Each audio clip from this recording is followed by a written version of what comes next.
गजाननाला वंदन करून, मातापित्याला नमन करून आज मी तुम्हाला गीतेच्या 17व्या अध्यायाचे महात्म्य सांगत आहे, जे श्रवण केल्याने मनुष्याला सद्गती प्राप्त होते. गोपाल कृष्ण भगवान की जय. महादेव म्हणतात, हे प्रिये, राजाने दुःशासनाला दिव्य विमानावर आरूढ झालेले आणि इंद्राप्रमाणे तेजस्वी रूप धारण केलेले पाहून विचारले, तुमची पूर्वजन्मेची जात कोणती होती? तुमचे स्वरूप कोणते होते? तुमचे आचरण कसे होते? आणि कोणत्या कर्मामुळे तुम्हाला येथे हत्ती होऊन आले होते? ह्या सर्व गोष्टी मला सांगा. राजाच्या अशा प्रकारच्या विचारण्यावर संकटातून मुक्त झालेल्या दुःशासनाने विमानात बसताच स्थिर मनाने आपला पूर्वजन्मीचा वृत्तांत यथासांग कथन केला. नंतर नरश्रेष्ठ मालवरेश्वर गीतेच्या 17व्या अध्यायाचे पठण करू लागले. त्यानंतर लवकरच त्यांची ही मुक्तता झाली. गोपाल कृष्ण भगवान की जय.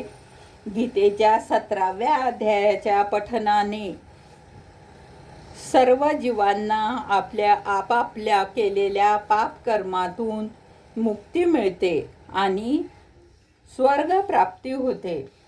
गीतेच्या 17व्या अध्यायाचे पठण नियमपूर्वक केले असता आणि श्रवण केले असता तुम्हाला सर्व दुःखातून मुक्ती मिळते. महादेवजी म्हणतात, पार्वती, अशा रीतीने राजाने 17व्या अध्यायाचे महात्म्य तुम्हाला मी सांगितलेले आहे. गोपाल कृष्ण भगवान की जय.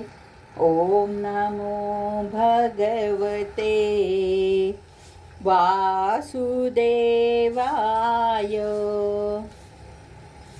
ओम नमो भगवते वासुदेवाय.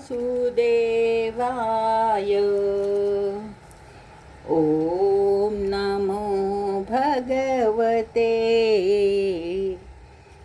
वासुदेवाय. ओम नमो भगवते वासुदेवाय. हरये नमः, हरये नमः, हरये नमः. या ठिकाणी 17व्या अध्याय समाप्त झाला. उद्या आपण 18व्या अध्याय घेऊ. गोपाल कृष्ण भगवान की जय.